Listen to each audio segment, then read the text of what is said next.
Ya es viernes, viernes de cuestiones de piel y belleza, ¿puedo decir? Claro que sí. Hoy nos acompaña la doctora Dinora Chávez. Buenos días, doctora. Buenos días, ¿cómo estás? Muy bien. Hoy vamos a hablar de alopecia areata, porque ya habíamos hablado algo de alopecia, pero es un tema en boga. Exactamente. Hoy, porque lo pidieron. Porque lo pidieron. Es que me asombra, te lo decía antes de entrar al aire, que leí sobre eso a raíz del tema de de Will Smith. Claro. Y yo no sabía o me había percatado de lo que psicológicamente puede hacer. Creo que sí, creo que es un punto importante. Cuéntanos qué es la alopecia areata. Pues la alopecia areata es una alopecia como tal, ¿se acuerdan cuando hablábamos de esto? No cicatrizal, o sea, puede volver a salir pelo en esa zona, pero es una enfermedad autoinmune, es decir, como que las células que nos protegen en nuestro cuerpo pierde este privilegio inmunológico, así le llamamos, o sea, como que no lo reconoce y empieza a atacar nuestro pelo, o sea, nuestras propias células. Entonces, a raíz de esto empieza a haber una caída. Entonces, ¿se acuerdan? Yo creo que en el programa hablábamos de la famosa monedita. Ajá. Esa es la clásica alopecia areata. Hay diferentes formas de presentación.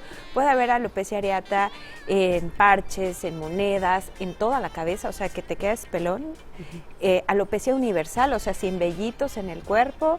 Alopecia de una ceja, de las pestañas. O sea, la alopecia areata se puede presentar en diversas formas, ¿no? Y puede llegar a afectar hasta el 2% de la población, en este caso. O sea que es muy común. Pues en determinado, no es muy común, o sea, el 2%, pero sí lo vemos en diferentes presentaciones. No hay diferencia en el sexo, puede ser en hombres, en mujeres, incluso ni en la edad, incluso en niños, por supuesto que lo vemos. Dos preguntas. ¿Qué pasa cuando te quedas sin vellitos en la piel? Pues el rayo UV o algo. Sí, los daños, al final, pues aquí hay una alteración y como lo digo, inmunológica, sí tenemos que proteger la piel, como siempre, de protector solar, porque tiene esa función, pero definitivamente aquí hay que empezar un tratamiento, valorar, ver factores pronósticos, porque pues sí genera un impacto importante, ¿no? Sabemos que el pelo es importante, imagínate que de la nada te empieza a quedar un hoyo de diferentes, o varios hoyos o varias placas en la cabeza, y sí genera un impacto, y yo creo que más en las mujeres, ¿no? Nos podría generar un impacto y que no sabemos la evolución, no sabemos si vamos a responder al tratamiento o si te pueden empezar a salir más lesiones o si de repente te vas a quedar calvo, ¿no? Fíjate que recordando en aquella ocasión hablábamos de un compañero nuestro que es como una moneda, y también me acuerdo de una sobrina que perdió una ceja completa y tenía 15 años. Claro, imagínate el impacto de quedarte sin ceja, ¿no? Una ceja te la pintas como sea, pero pintarte la cabeza.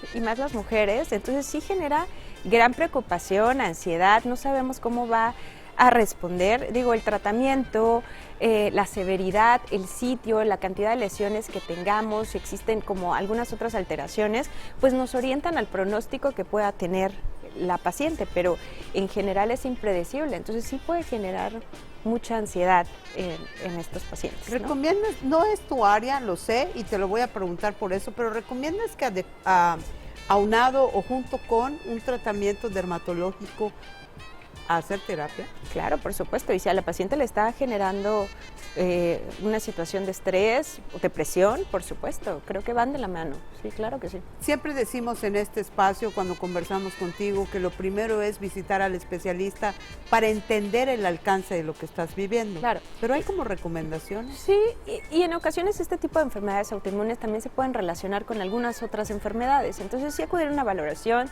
de acuerdo a la clínica, la presentación, yo creo que se tomará en cuenta si requiere laboratorios, si solo es la terapia tópica tomada, o incluso actualmente en boga vienen nuevos tratamientos que llamamos biológicos, y ver si eres candidato a alguno de estos tratamientos, que ya es algo que definitivamente tiene que ser visto por un especialista, ¿no?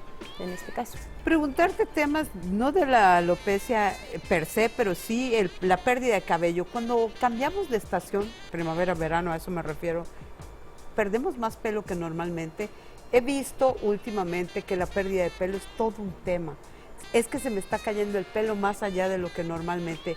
Hemos hablado aquí también que la COVID provocó eso. Claro. La verdad que precisamente, y hubo un boom también con esto del COVID en llamar la atención en las cuestiones del pelo, porque no todo es lo mismo, o sea, no es como que se me cae el pelo, o sea, no, hay muchas enfermedades distintas que requieren distintos tratamientos, hay formas distintas, vean ahora cómo ya podemos ubicar alopecia areata, que no es lo mismo que el efluvio telógeno que hace el COVID y que no es lo mismo que la alopecia factor femenino o androgenética de los hombres, o sea, todas son distintas y precisamente por eso hay que evaluarlo para saber en qué estamos, ¿no? O qué está presentando, o incluso también arrancarse el pelo, hay gente que se arranca el pelo, ¿no? Y muchas veces ni siquiera lo dice o no se da cuenta porque esto sí tiene que haber también un impacto psicológico, entonces sí es importante hacer una evaluación para ver hacia qué rubro. Y dentro de esto que me decías de la caída del pelo, pues existe dentro del ciclo del pelo algo que se llama fase telógena, que nuestro pelo está programado para caerse, ¿sabe? En determinado momento. Y es normal incluso hasta que se nos caigan 100 pelos diarios porque ese pelo está programado para caerse. Entonces, también ver si es una caída patológica o fisiológica, ¿no? También es importante hacer una evaluación, en la consulta ver cuántos pelos se te cae, si hago tracción, si no, si lo toco nada más y se vienen muchísimos cabellos, pues hay que hacer una evaluación completa. Doctora, hay mucha investigación científica sobre este tema de la caída de pelo. Acabo de leer y tú vienes recién desempacada de algún congreso donde también hablan del tema. Sí, por supuesto. Y que tú me decías que te llamaba la atención que había posteado de que decían que no biotina. Había un letrero ahí, no biotina, en mayúsculas. En recomendaciones, ¿no? Esto lo dice porque en las investigaciones como que depende de la patología, por ejemplo, si me dices, tiene alopecia areata, ¿qué utilidad tendría usar biotina si no hay una deficiencia de biotina? Aquí viene una cuestión autoinmune que requiere un tratamiento específico, entonces no necesitamos este tipo de antioxidantes y en muchas ocasiones en un paciente pues puede sacar acné u otras cuestiones y existen otros antioxidantes más eficaces que pueden responder mejor para esta caída de pelo. Entonces, no automedicarse y no es como una rutina así de para el pelo biotina, no, quitarnos esta idea de la cabeza, yo creo que sería algo importante. Pues ya lo sabe, si tiene dudas, puede comunicarse a las redes sociales de la doctora Dinora Chávez, que siempre responde a sus cuestiones. Gracias, doctora. Gracias a ustedes. Nos vemos la próxima semana, por favor. Así es. Vamos a pausa, tenemos más CIPSE Noticias más temprano.